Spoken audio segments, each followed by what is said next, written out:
প্রথমত যে হিজামা কি আ আসলে হজরত এটা কি বিজ্ঞাপন বলতেছে? জি বলেন।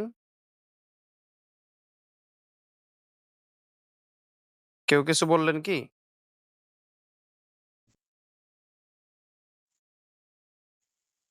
এটা কি ক্লাস ক্লাসটা কি রেকর্ডিং হইতেছে? একটু রেকর্ডিং হইলে ভালো হইতো।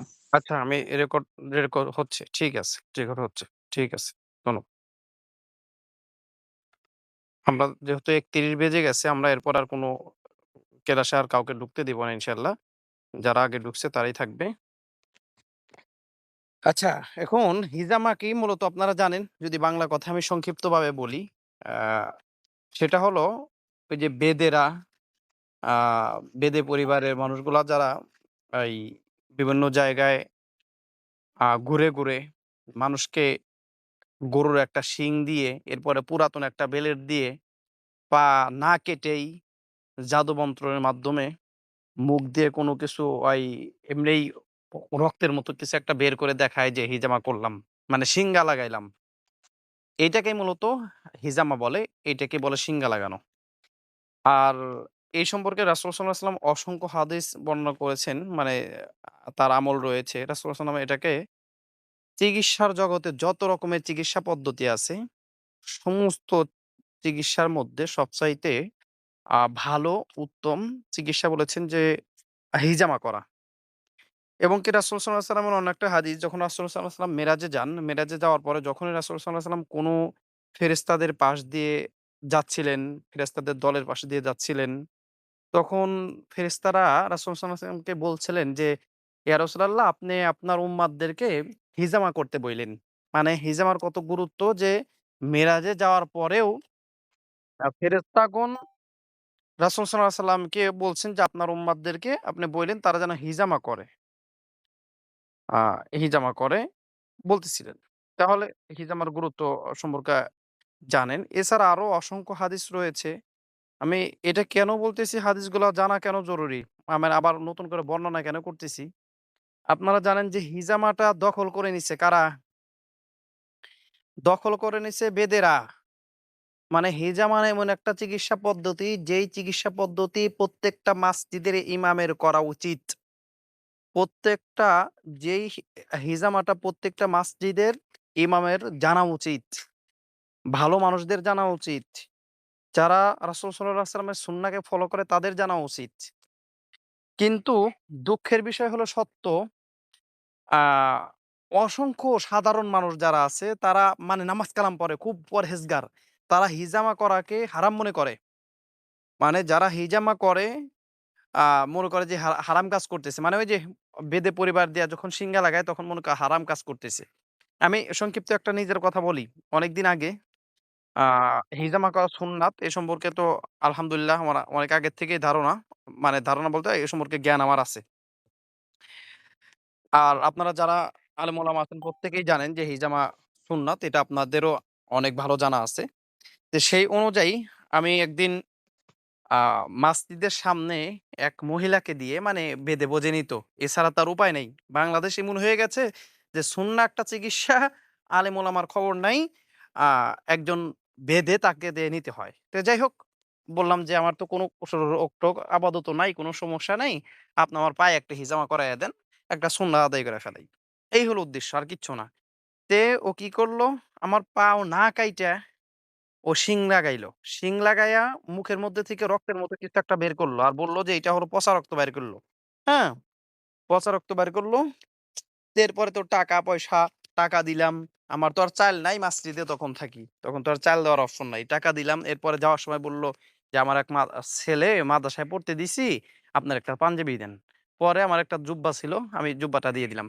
অর্থাৎ এই যে আ হিজামা বা হিজামাটাকে শিঙ্গা লাগানো বেদেরা যা করে, প্রথমত প্রতারণা করে। ২য় নম্বর হলো মানুষের থেকে সর্বস্ব লুটে নেয়। ৩য় নম্বর হলো তারা জাদু-মন্ত্রণ করে। ৪র্থ নাম্বার হলো যে তারা মানে কোনো উপকার না মানে কোনো রকম কাটা-ছাঁটা ছাড়াই শুধুমাত্র প্রতারণার মাধ্যমে বাড়ির অবস্থা সম্পর্কে একটু যখন যায় একটু ধারণা নিয়ে সাথে গণকের মতো কিছু উল্টাপাল্টা করে মানুষের ঈমান পর্যন্ত খেয়ে দেয়। হ্যাঁ? ঈমান পর্যন্ত তো কিন্তু তারা লুটে নিচ্ছে। তো এইজন্য এই হিজামা হলো আলেমদের উচিত ছিল, আলেমরা এই জায়গায় আসবে। রাসূল সাল্লাল্লাহু আলাইহি ওয়াসাল্লাম হিজামা করেছেন। রাসূল সাল্লাল্লাহু আলাইহি ওয়াসাল্লাম বলছেন, "তোমাদের চিকিৎসার মধ্যে কোনো কল্যাণ থাকলে ৩ টা জিনিসে আছে।" আপনারা জানেন যে শেফা থাকে ৩ টা জিনিসে রাসূল বলছেন যে একটা হলো মধুতে শেফা আছে, আরেকটা হলো আগুনে যে দাগ দেওয়া। মানে ওই যে কোন জায়গায় কেটে ফেটে গেলে আগুনে দাগ দিয়ে আগুন দিয়ে ছ্যাঁকা দিয়ে ওই জায়গায় করা হতো আগে। আগের চিকিৎসা পদ্ধতি সিলাই। এখন যেমন সিলাই আগে আগুনে ছ্যাঁকা দিয়ে চিকিৎসা করা হইতো। আরো কিছু রোগের জন্য আগুনের ছ্যাঁকা দেওয়া, দাগ দেওয়ার প্রচলন ছিল। এটাতেও শেফা আছে এবং হিজামার মধ্যেও শেফা আছে। রাসূল সাল্লাল্লাহু আলাইহি ওয়াসাল্লাম বলছেন যে, "আমি আমার উম্মতের জন্য পছন্দ করি না যে তারা আগুনে দাগ দেবে।" মানে এটা রাসূল সাল্লাল্লাহু আলাইহি ওয়াসাল্লাম পছন্দ করতেন না। এটা তিনি নিষেধ করেছেন। যাই হোক, তো এই ৩ টা জিনিসের মধ্যে শেফা আছে, তার মধ্যে একটা হিজামা। এবং আপনারা জানলেন যে মেরাজের রাত্রেও রাসূল সাল্লাল্লাহু আলাইহি ওয়াসাল্লামকে উৎসাহিত করা হয়েছে। এবার নির্দিষ্ট দিন তারিখও রাসূল সাল্লাল্লাহু আলাইহি ওয়াসাল্লাম বর্ণনা করেছেন যে, এই দিনে তোমরা হিজামা করো, ভালো উপকার পাবে। তার মধ্যে কি? আরবি মাসের অর্থাৎ চন্দ্র মাসের ১৭ তারিখ, ১৯ তারিখ, ২১ তারিখ। এই ৩ দিন প্রত্যেক মাসে এই ৩ দিন আ সুন্নাহ হিজামা করা সুন্নাহ দিন। এই কয়দিনে হিজামা করলে এটা উত্তম। রাসূল সাল্লাল্লাহু আলাইহি ওয়াসাল্লাম বলছেন, এছাড়া অন্য দিনেও করা যায়, সমস্যা নাই। এরপর আরো যদি বলি রাসূল সাল্লাল্লাহু আলাইহি ওয়াসাল্লাম যখন জাদুগ্রস্ত হন, জাদু করা হয়েছিল, তখন রাসূল সাল্লাল্লাহু আলাইহি ওয়াসাল্লাম হিজামাদের চিকিৎসা নিয়েছিলেন। হিজামার চিকিৎসা নিয়েছিলেন জাদু সমস্যার সমাধান করার জন্য। তাহলে আমরা আরো মোটামুটি অনেকগুলো হাদিস আছে। মানে এটা যদি হাদিস এবং ইবারত সহ আলোচনা করা যায় ২, ৪, ৫ ঘন্টার আলোচনা শুধুমাত্র হাদিসের উপর যাবে। আ তা আপনারা জানেন যে এটা একটা নববী চিকিৎসা এবং আলেম ওলামাদের এই চিকিৎসার দিকে যুক্ত হবে।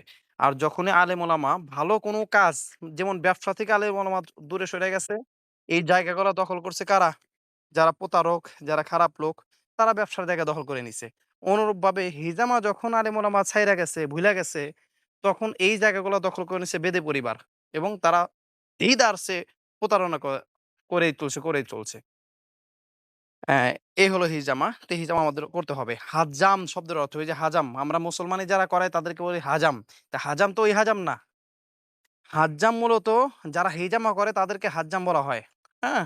আমরা যারা ওই যে মুসলমানি করাই তাদেরকে হাজাম বলি। ওটাও না, মানে এখানে ব্যাখ্যা মানে এমনভাবে এই ইসলামী কাজগুলো এভাবে পরিবর্তন হইছে যে মানে নাম পর্যন্ত উল্টে গেছে। যেখানে হাজাম হাজাম করবেন হিজামা। হাজাম করবেন হিজামা, যিনি মুসলমানি করেন তার নাম হয়ে গেছে হাজাম। এরপরে আ যিনি জামা কাপড় পাঞ্জাবি বানায় তাকে বানানো হইছে খলিফা। দেখেন কি অবস্থা মানে দিনের কি অবস্থা। এরকম অসংখ্য নামের মধ্যে বিকৃতি চলে আসছে। তে এখন আপনার মুখে বলেন, এই যে নববী একটা চিকিৎসা পদ্ধতি সাধারণ মানুষ জানে না যে এটা সুন্নাতি চিকিৎসা এবং অনেক মানুষ এটাকে পাপের কাজ মনে করে। এই ভুল ধারণা ভাঙ্গার দায়িত্ব কাদের? মুখে বলবেন। এই যে ভুল ধারণা, তারা সুন্নাত চিকিৎসা পদ্ধতি আলেমদের কিনা? জি, জি, আলেমদের। আলেম ওলামাদের। এখন আপনি যদি জুমার খুতবায় আলোচনা না করেন, জুমার খুতবায় যদি আপনারা আলোচনা না করেন, তাহলে সাধারণ মানুষ কোথা থেকে জানবে যে হিজামাটা একটা সুন্নাতি চিকিৎসা পদ্ধতি? কিভাবে জানবেন যে হিজামা হারাম না বরং এটা সুন্নাত? এটা বুঝবে কবে? কিভাবে বুঝবে? এটা আমাদের বুঝাতে হবে প্রথমত। আর দ্বিতীয়ত শুধু আলোচনা করলেই চলবে না। ওই যে আমরা বলি যে কবিরাজের কাছে যাওয়া, আ এরপরে শিরিক কুফরি যারা দেয় তাদের কাছে যাওয়া যাবে না, গণকের কাছে যাওয়া যাবে না। এরপরে অমুক কবিরাজের কাছে গেলে সে পাঠা বলি দিতে কইবো, এই কইবো, সেই কইবো, তাদের কাছে যাওয়া যাবে না। খুব আলোচনা করি। কিন্তু নিজে রুকিয়া করি না। হ্যাঁ? মানে আমরা মানুষকে একটা পদ্ধতি, হারাম পদ্ধতির দিকে যেতে নিষেধ করি। কিন্তু এর যে উল্টা হালাল পদ্ধতি এবং বৈধ পদ্ধতি আছে, ওইটা আমরা নিজেরা এপ্লাই করি না। এখন আপনাকে যদি বলি যে একটা রাস্তা মানে একটা যদি ধরেন যে আপনার বাসায় পৌঁছানো, মিউট করে রাখবেন। আমার আলোচনা চলা অবস্থায় কেউ আ অন করবেন না, আনমিউট করবেন না, মিউট করে রাখবেন।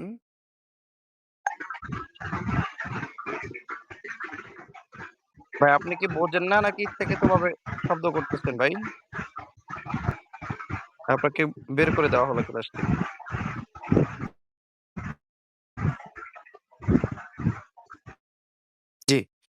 ভাইকে বের করে দেওয়া হয়েছে গ্রুপ থেকে, ক্লাস থেকে। আপনারাও আ কেউ কষ্ট পাবেন না যে তাকে কেন বের করে দিলাম। আমি বলতেছিলাম বারবার। উনি হয়তো বুঝতেছেন না অথবা আ অন্য কোনো কারণে। যাই হোক,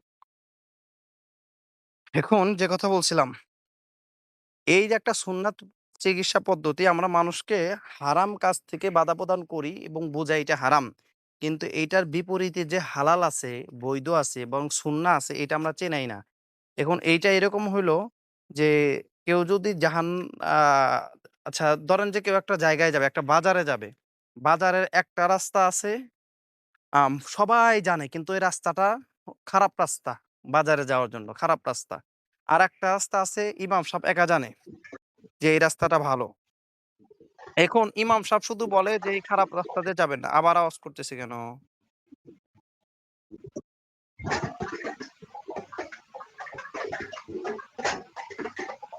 আচ্ছা। আ ইমাম সাহেব জানেন যে ইমাম সাহেব আরেকটা রাস্তা চেনেন যে রাস্তাটা নিরাপদ।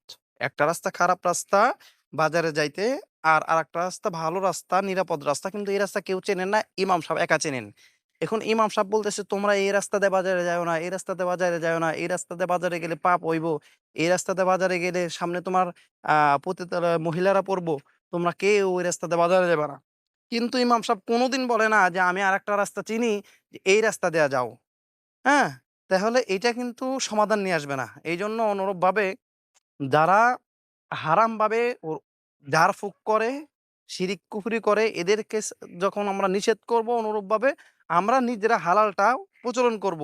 এবং এই যে আ রুক রুকিয়া বলেন অথবা হিজামা সুন্নাহ পদ্ধতি, যারা এই হিজামাটাকে হারাম রাস্তায় নিয়ে গেছে এদের বিরুদ্ধে আমরা বক্তব্য দিব এবং নিজেরা বৈধ পদ্ধতি সুন্নাহ পদ্ধতি অবলম্বন করে শিখব এবং তাদেরকে মানুষকে শিখাবো।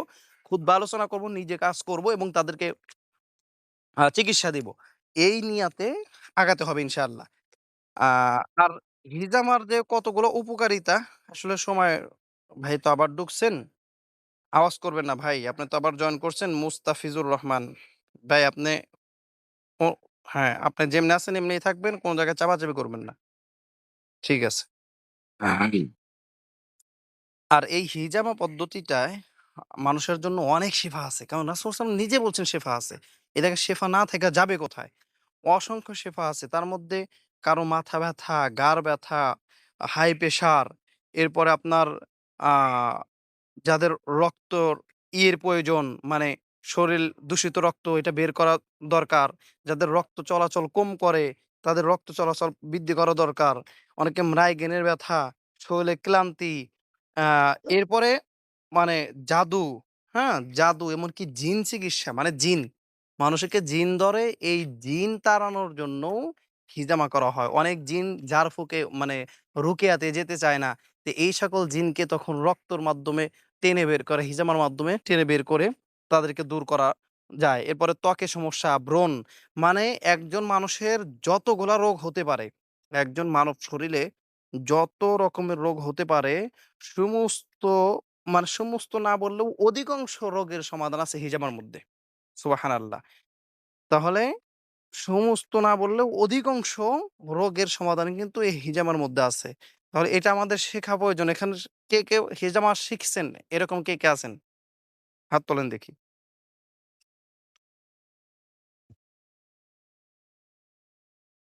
আচ্ছা, আ যারা শিখছেন আলহামদুলিল্লাহ। আচ্ছা, একজন পাওয়া গেছে।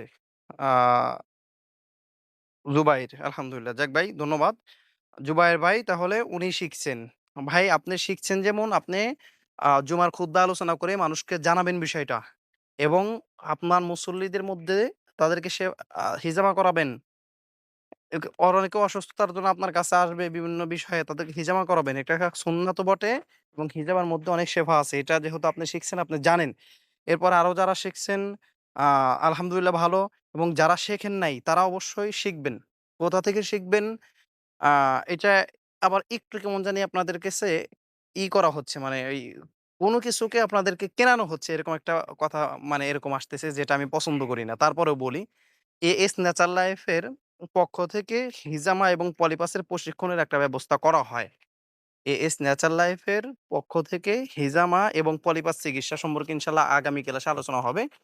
এই ২ টা একত্রে একটা চিকিৎসা শেখানোর সেমিনার আয়োজন করা হয়। এখান থেকে আপনারা শিখতে পারবেন।